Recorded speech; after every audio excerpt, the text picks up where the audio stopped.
lepo pozdravljeni nazaj na Alien kanal. Z vami je Alenka Trogarlič, z drugo besedo tudi Alien mama. Dobrodošli prvič, statič, kakorkoli že. Kako ste poletje se je začel, baš je lepo, baš je toplo, ful se dobro počutim. Včeraj prvič sem šla res v kratkih hlačah normalno ven, pa v oblekci. Super je, super se imamo. Nič, gremo kar v video. Danes, če si iskreno bom povedala, da se mi ful mudi s pripravo tega videa, ker isti dan snemam, objavljam in vse to. Gre pa za primer, ki je ultra znan. In je en izmed teh primerov, ki ste mi spodaj v komentarjih ali pa v privat sporočilih na Instagramu non-stop pisali: o, Colleen Stan. Ženska v škatli. Če mi toliko pišete za kakšen primer, ne pomeni, da ne vidim. Definitivno vidim, ampak kakšni so toliko znani, da preprosto moj možgan mi reče, da je toliko znan, da ga vsi saj že na pol poznajo ali pa približno poznajo. Ni mi toliko zanimiv, če vse nekaj vem o tem in pa ga kar preskočim. Vem, da je moj mind malo special, tako da vem, da to verjetno za vas ne velja in sem prepričana, da boste uživali v tem videu. Je definitivno ena od krutih primerov, eden primerov, ki se je najdlj vlekel, najbolj raziskanih primerov, film obstaja v tem primeru. Mogoče celo še kaj več kot en film, ampak jaz nisem raziskovala to smer filmov in serij. Govorimo torej danes o Colleen Stan, ženska v škatli oziroma dekle v škatli. Colleen Stan je postala znana kot dekle v škatli, potem sta Cameron in Janice Hooker. Kdo bi se pisal Hooker, dobesedno Hooker, in ne bi tega prej na eni točki spremenil ali pa pustil za sabo, like who, why? Cameron in Janice Hooker sta imela ujeto Colleen, torej od 1977 do 1984, zaprto, priklenjeno v svojem domu v Kaliforniji. Tako kot pogosto v mojih videih najprej spoznajmo glavne antagoniste, protagoniste in sicer Cameron Hooker. On je bi imel od nekdaj te čudne spolne fantazije, pa nam rekla čudne, ker BDSM pa SNM in te stvari načeloma niso tako čudne, če obstajajo v neki zdravi meri, ampak pri njemu več očitno niso bile v zdravi meri, glede na to, kaj je potem počel ljudem. On je res želel imeti te seks sužnje, torej za spolne odnose in za mučenje, in verjetno je to pri njemu izhajalo iz tega, da je bil doma za vseh strani nekako zlorabljen, recimo od brata in mame in očeta ne bi bil pretepen kdaj pa kdaj, ampak kar sem jaz razbrala, je tako pač neprijetno in bedno in tudi od vrstnikov buljan in pretepan. Ampak še vedno, ko boste poslušali, kaj je on v tem primeru počel, ne boste dobili občutka, o bogi, Cameron. Torej, zanimalo je predvsem pornografija v tem primeru, takrat ne toliko mogoče video kot v revijah in te stvari, kjer nekoga zvežeš, mučaš in je nemočen, in pri njemu ta fantazija ni segala samo do tega, da tako kot mogoče 50 Shades of Grey, ko je rabil prvolitev v te stvari, pri njemu je šlo bolj v smer, da je ga zanimalo samo, če ženske oziroma ta suženj njegov ne bi privolil te stvari. In ves čas je bil v outlooku, ves čas je iskal za enega tazga sužna, ves čas je pač sanjaril o tem, da te fantazije končno na nekom sproba, ker tudi zdaj načeloma jih niti ni. Janice, njegovo bodočo ženo, ki bo zelo pomembna v tej celi zgodbi in v tem primeru, je spoznal, ko je bil on star 19 let, ona je bila stara 15 let, ker je že tako malo bad. Janice je pa odraščala v zelo konzervativnem okolju, konzervativnem in ultra cerkvenem po Bibliji, vsi so bili ful verni, in za njo, da bi se sploh družila ali pa videla s fanti, je bilo strogo prepovedano. Da bi nosila kratka krila, je bilo obupno nesprejemljivo. Kratke oblekce bog ne dej, bila je absolutno nesamozavestna, zaprta vase, ničesar ni smela in tudi zlorabljena svojih družinskih članov. Zdaj ne vem, bolj mentalno, tudi fizično nisem prepričana, ampak najhujše se je definitivno začelo dogajati takoj, ko je spoznala Camerona Hookerja. In ne vem točno, kaj je njenim staršem rekla, da so rekli, ja, z njemu se pa lahko dobiš, za pol ure se z njemu lahko dobiš in podružiš. Njun prvi date je nekaj straight up iz horror movija in ona dosta potem gladko ostala skupaj. Ampak očitno je bila Janice toliko navajena neke vrste zlorabe, da je šlo to čez. On jo je na prvem dateu v pol ure pelal v gozd, jo slekel, jo zavezal ob to drevo oziroma zapel z lisicami, ker moraš itak noro bolet, ker je vse trdo okrog tebe, in jo je bičal. To je bil njun prvi date. Zakaj je ona te stvari trpela potem od te točke naprej in sta ostala skupaj in se poročila? Odgovor je načeloma, ker je bila že navajena zlorabe in zaradi tega, ker jo je potem nagrajeval, ker je bil do nje dober, ker jo je smatral kot njegovo najdražjo žensko, ker je dajal darilca. V bistvu kot neka nagrada za to, da je trpela, in vsakič znova jo je mučil, imela se tudi spolne odnose, predvsem bičal, včasih je uporabljal tudi električne šoke. Enkrat pa jo je dejansko praktično skoraj utopil med tem, čeprav razumem, da je bila v banji in jo je imel še na neke načine zvezano, in ko je to ušlo izpod kontrole, je skoraj takrat izgubljal življenje. In začele so se jima porajati ideje, da ona kot njegova punca in potem sčasoma tudi žena sta se poročila, tega noče več trpeti, nikdar ni privolila v bičanje oziroma trpinčenje in je želela v bistvu, da bi on se znašel nad nekom drugmu. Ampak do neke točke bi rekla, da ona se ga najbrž ni v celoti samo bala, ker je tudi od njega dobivala pozornost in lepe stvari. In zato je tudi želela, da če on najde nekega svojega sužnja, da se nad njemu samo fizično neprijetno izživlja, tisto, kar ona ni želela, da s to osebo potem ne sme imeti spolnih odnosov.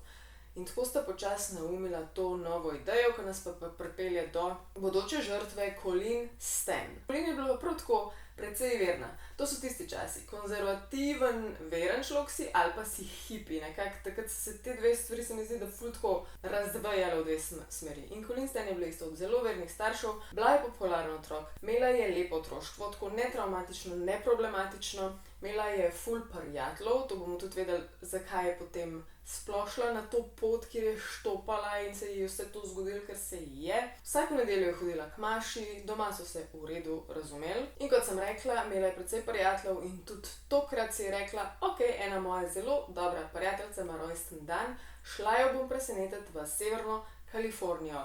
In tisti dan, ko se je ona zjutraj usedla v svoj avtomobil, je ta avtomobil ni crknil, ampak sploh ni užgal.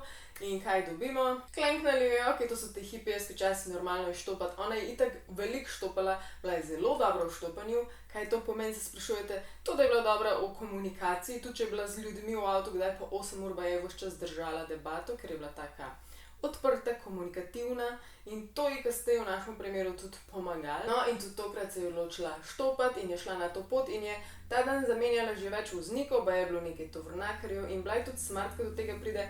Ok, ne ekstremno smart že to, da greš štopat, ampak da je vedno ful pogledala, kdo je v avtu, ni šla ka vsakmu noter sedeti, bila je pozorna, bila je previdna. In valjda v primeru kukarjev, one dva, nisem omenila, sta imela na tej točki, torej sta poročena in imata že otroka, imata že dojenčka. In ko je Colleen pogledala v ta avto in je videla noter dojenčka, otroka in dva starša, oba z očali, taka geeky looking, se ni lih bala, je rekla, perfekt scenarij, valjda se bom z njimi peljala naprej.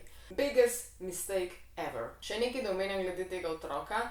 V bistvu je bila neke vrste kompenzacija na nek način. Janice si je v bistvu, edino, kar si je res želela, z Cameronom je bil otrok. In je rekla, razumem, ti imaš svoje fantazije, ti želiš sužnja, bova delala na tem, bova razmislila, kako ti ustreči, jaz si pa želim otroka. In v bistvu sta nekako se dogovorila in sta šla v to smer. Otrok je, zdaj pa iščemo sužnja. In ko so ona ta dan z avtom speljali iz svojega domačega parkirišča in šla na pot, sta aktivno iskala seks sužnja. Preden gremo v detajle te zgodbe, tole so moje ene Jim Beam kopalke, tole so moje druge Jim Beam kopalke. Zdaj imam vsaj vašo pozornost, če vedete, da me vidite v kopalkah. To so moje absolutno najljubše kopalke, ker jih imam, nobenih drugih niti približno toliko ne nosim. In junija bojo prišli novi modeli, vem, da je to pomembno zaradi tega, ker boste zdaj hodili na dopuste, na morje, na jezera, na reke, na bilo kaj.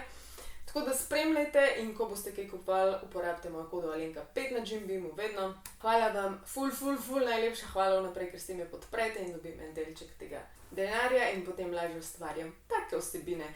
Imate potem še to kodo vedno in to kodo vedno in hvala vsakmu, kadarkoli, karkoli od tega uporab.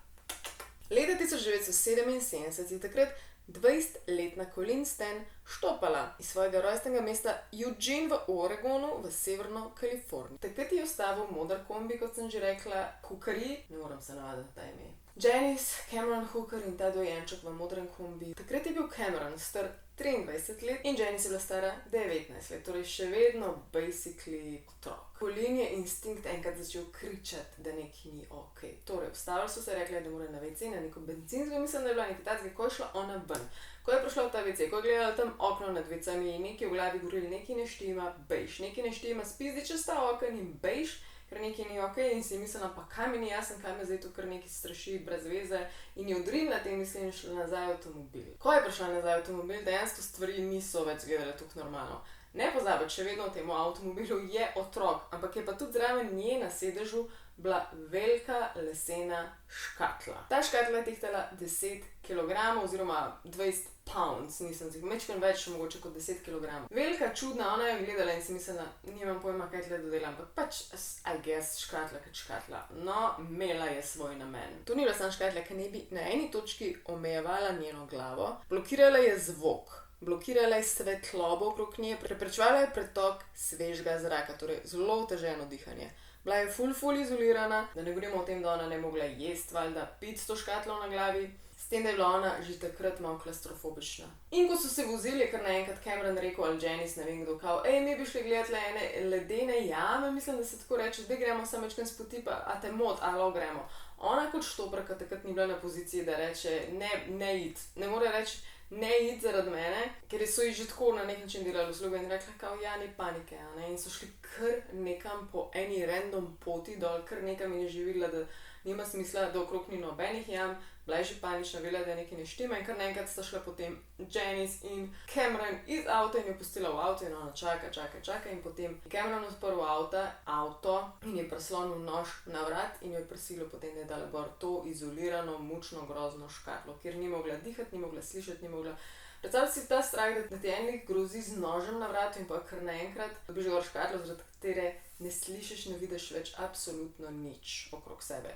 Jaz nisem klaustrofobična, ampak unika ste pa lahko komentirate spodaj, kako bi se počutili, ker nimam niti predstave. Na koncu pripeljali in so stavili pred hišo, ki je bila torej hiša od Hookerjevih, ker so imeli dol potem klet, ki je bila tudi na nek način torture chamber, torej neka soba za mučenje in tja dol so odpeljali Colleen. Že ta isti dan so se zgodile grozne stvari, ker je očitno Cameron komaj čakal, da se začne izživljati, komaj čakal, da ima tega sužnja in to se je poznalo, ker je pelal dol v to klet, slekel popolnoma, roke je privezal na strop, tako da je v bistvu na nek način stala / visela iz stropa, še vedno s to škatlo na glavi in kot mu je pač dovolila Janice, jo je pa lahko mučil in ni je smel jih poseljevati na tej točki oziroma imeti spolnih odnosov z njo in jo je začel bičati, na njej je neke ugorke ugašal in ba je tudi prizadajal električne šoke z neko električno napravo. Colleen je tudi pripovedovala za nazaj, kaj se je še dogajalo tukaj, je me prvič se je ful trudila braniti, se je ful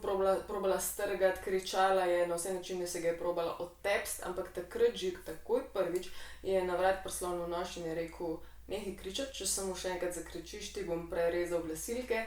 To sem naredil že prej, že enkrat. In ona valjda v tem strahu in vse, kar se je dogajalo, je absolutno verjela, tudi jaz bi. Pač, ker ta človek, če je sposoben tako škarlo narediti in ti jo dati na glavo in te peljati v klet za mučenje, je sposoben ti pač prerezati glasilke. Ok, sprav Janice je rekla, z njo ne smeš imeti spolnih odnosov, oziroma nekako neke penetracije, ampak sta pa tukaj one dva pred Colleen, da je ona mogla, da je bila prisiljena gledati, pred njo sta imela ona dva spolne odnose. To vse isti dan. Dokler jo potem nista pustila dol v kleti. In ba je še isti dan je potem spet prišel nazaj Cameron, kot sem rekla, očitno je komaj čakal, da lahko ga res maltretiral in mučil. In že ta dan je spet bil, no, imam že nove ideje in je spet prišel dol in spet mučil. Ko Colleen na nek način kot njuna sužnja ni bila v uporabi, sta jo pospravljala v boks, v dobesedno škatlo, tako kot neka truga, mogoče malo višja, mogoče malo večja, drugih oblik. Znotraj te škatle, ona plus tista škatla na glavi, vse to, ki je dvojno klaustrofobično, plus zvezane roke in noge, tako dobesedno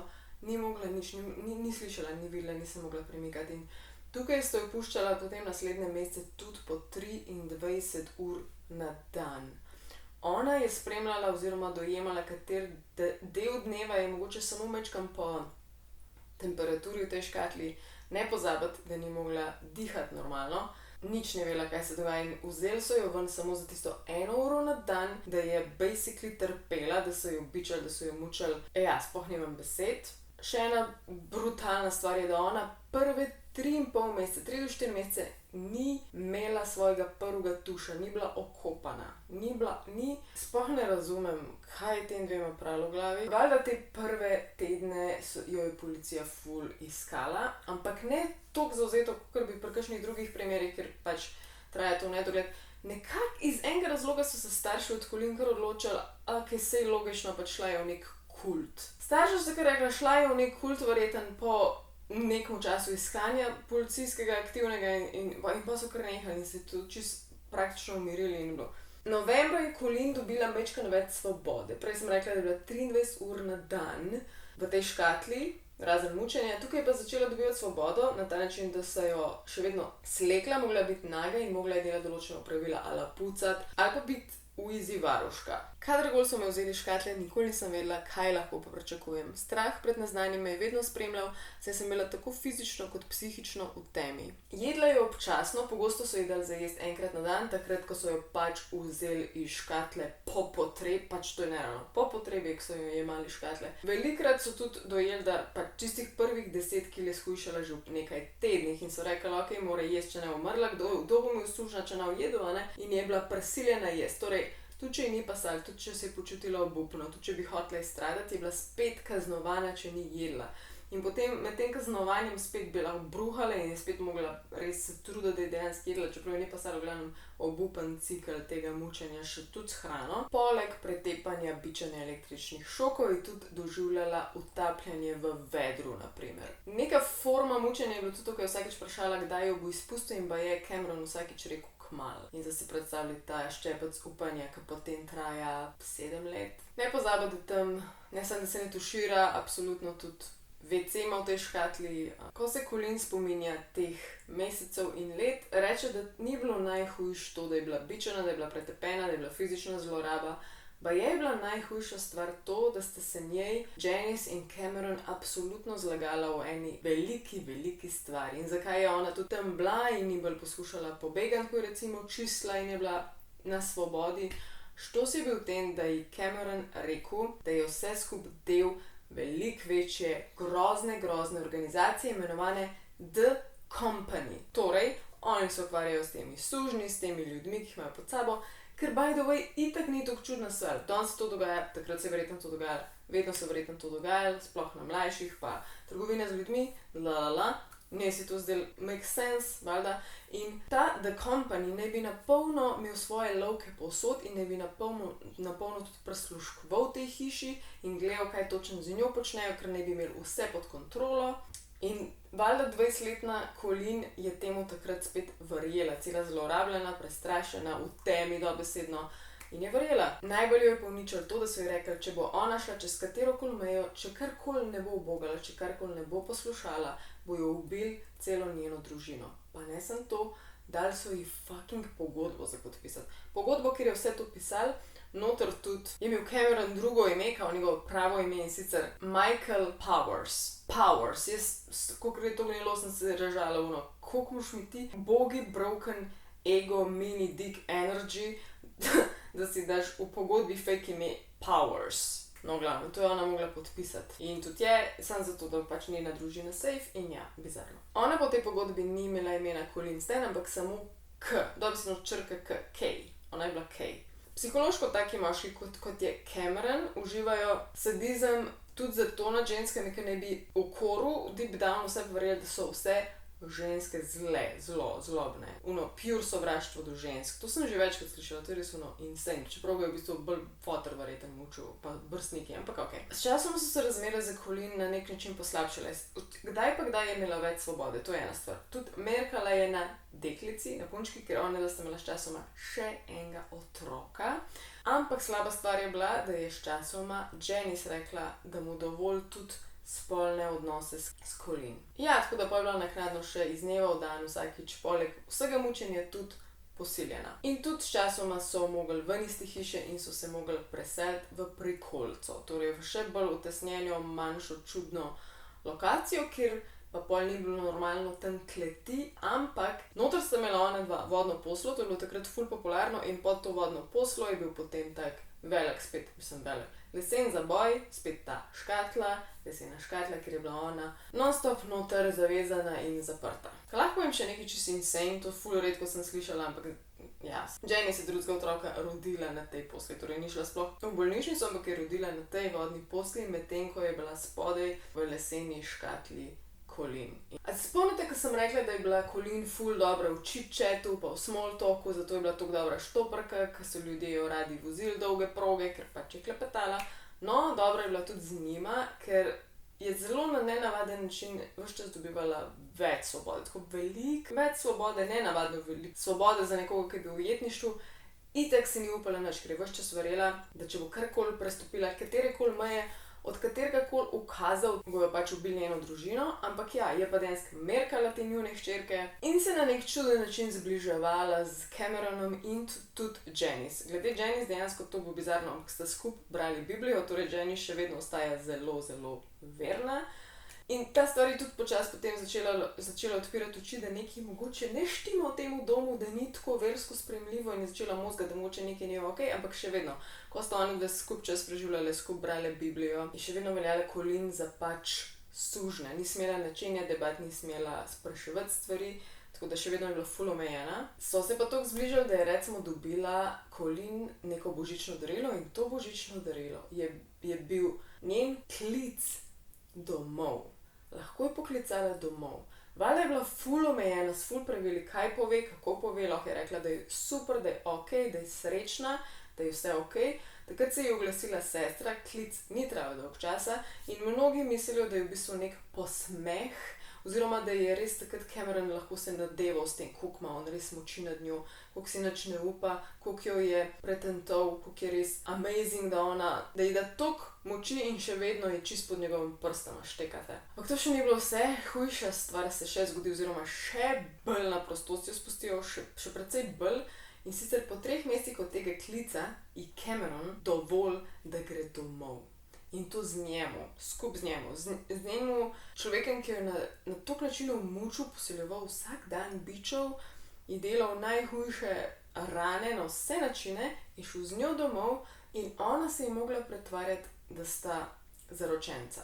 Zaročenca in da je full happy in zato, ker je njena družina verjela, da je ona dejansko v nekem kultu, še vedno, so vedeli, da jo lahko zelo hitro preplašijo, da jo ne smejo preveč sprašvati, da nočejo riniti v njo in dejansko niso, so pa posneli tole sliko. To sta dobesedno, ker gledate na ekranu, so dobesedno Cameron in Colleen skupaj. Ona ga objema svojega največjega abuzerja na ta način, pač ozadje te slike ja, kot vidite, obviously nimam besed. Potem se je naredil en zelo žalosten switch, nekaj se je zgodilo Cameronu v glavi, mogoče je zaznal, da je dal toliko svobode, da se ne počuti več toliko močnega in mogočnega, saj jaz mislim, da je bilo to, in je ful spet vzel te svobode, v smislu, da je mogla za 3 leta, imagine, da je 3x365 dni, 3 leta je ona spet pristala v tem boksu za 23 ur na dan, skoraj non-stop, razen mučenja, razen, 3 leta.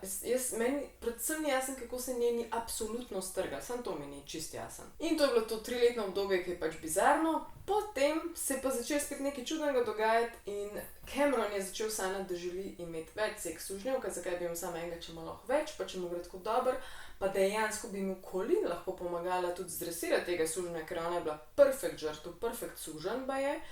In ko sta skupaj dejansko gradila to novo neko klet in neko sobo za mučenje in sta naklepala te stvari, sta se ful zbližala. Dejansko do te mere, da je Cameron na eni točki rekel tudi Janice in Cameron, da želi imeti Colleen za svojo drugo ženo. Janice to nikakor ni bilo všeč takrat, ker je že začela večkrat razmišljati tega s svojo glavo med tem, ko Colleen je bila pa predvsem čisto abuzena in čisto pod vplivom tega kompanija in bi itak naredila vse, kar bi rekel, samo da pač ne ubijajo njene družine. No, predvidevam, da je šlo toliko čez rob tudi Janice, sicer se mi zdi, da veliko prepozno, pa veliko premalo, da je rekla, meni to ne paše več, mislim, da tukaj nekaj ne štima, mislim, da je potencialno z mojim možem nekaj narobe, in mislim, da bom probala Colleen pomagati pobegati. In ji je samo izključno lepo povedala resnico. Kot vemo, tukaj je Colleen ful na prostosti, ful dela, ful pomaga. By the way, job je mogla najti, če to sem pozabila. Job je mogla najti, očitno je med denarja manjkala in ona je dejansko hodila delati, pomagati, služiti, ves denar je dala njima, takrat je pomivala neka okna za delo in potem sta jo spet gladko zaprla v škatlo, mučila, pretepala, jovo na novo. Bolano, bizarno. Ampak nekega dne, kot sem rekla, Janice odloči, tega imam dost, jaz bom povedala Colleen, da The Company ne obstaja, da jo noben ne opazuje in da je v resnici svobodna. In ko je Colleen to slišala, se ji pač odprl nebo in njeni naslednji koraki so res nekaj najbolj fascinantnega. Ko je ona odkorakala iz te njihove prikolice, je prvi klic namenila dejansko Cameronu, da mu pove, da gre. In tukaj je zgodba bizarna. Cameron ni rekel, grem pote, ubil te bom, družino ti bom ubil. Ne. Cameron se je napolnil z jokov. Jokov je in moledobov jo je, naj ne gre in naj pride nazaj in naj ostane. Torej, basically, to je kot nek break-up. Očitno je dobil neka fucked up čustva do nje. Druga stvar, ki je ona poklicala domov svojega očeta in rekla, da prihaja domov. In ko je ona prišla domov, še več let nobenemu, ne policiji, ne družini ni povedala, kaj so njej delali in kaj se je sploh zgodilo. Vsi so živeli v neki ideji, da je ona prišla domov pač iz enega kulta in noben ni jo spraševal stvari naprej. Zdaj bo pa spet dokaj pomembna Jenny za nadaljevanje zgodbe, ker Colleen nikoli ni povedala nič. Jenny se šla pa, tako kot je redno hodila na izpovedi, pa k duhovniku in to, in ona šla do duhovnika in mu je vse to povedala. Vse od A do Ž. Bogi, ta duhovnik po mojem ni vedel, kje se ga glava drži. Hvala Bogu, je prvi klical policijo in povedal, kaj se dogaja. Policija je rekla, boljši, to je nemogoče, to je preveč čudna zgodba, to se zih ni zgodilo, ampak valjda moramo preveriti situacijo. In ko so pač prišli do tiste prikolice in začeli raziskovati, so videli potem vse te škatle.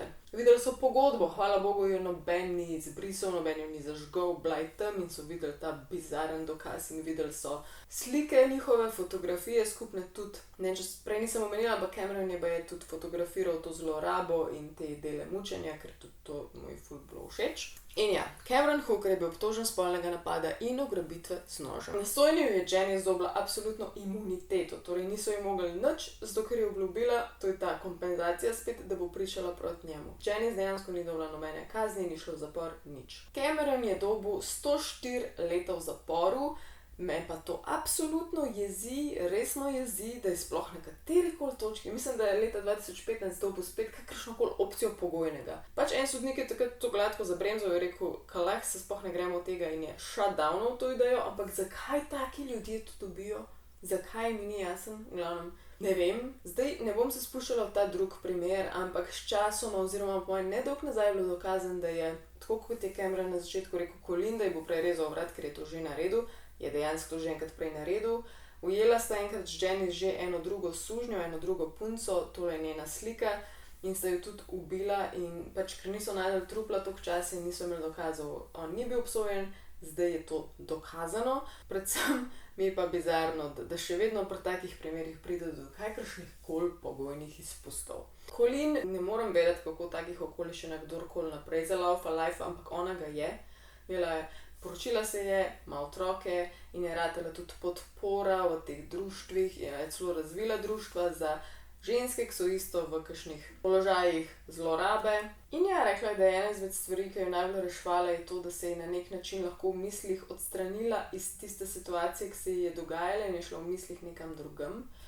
Nekaj vrste, I guess, meditacija, med mučenjem ali nekaj, ki so drugače res ne. Če te mind ne bi rešil, ne vem, kaj bi te v teh primerih. Mislim, da si po 3 leta, po cele dni v škatli. Ljudje v samici znorijo po 10 dni, da si pa predstavljali to, pač jaz ne razumem, kako lahko človek tako strong, sploh ne vem, to je nečloveško. Dragi moji, preden čišči zaključam, valjda komentirajte, kaj si mislite, lajkajte. Naročite se na kanal, da boste moji alienčki, drugače pa sem še tole spomnim za Soundgarden, to je zdaj kmalu, mislim, da 27. Jaz tudi govorim skupaj z Milosavljevičem pa Aljažem Lukanom, bomo na enem takmu kavču, tako da pridite pogledati, če ste kje okrog. Pa se vidimo, pa se poslikamo, pa kakšno rečemo, pa tako, če vas zanimajo take kreativne stvari, delavnice, zenkotički, debate in podobno. Drugače pa lepo se bilo podružiti z vami, moram čim prej nekati, čim prej to zediti objaviti, ker zdaj mi bolj mudi. Pa pridni bodite, pa radi si imejte, pa Alien Mama out, pa uporabite moje kode, bom bolj hvaležna, pa aj čau, bye!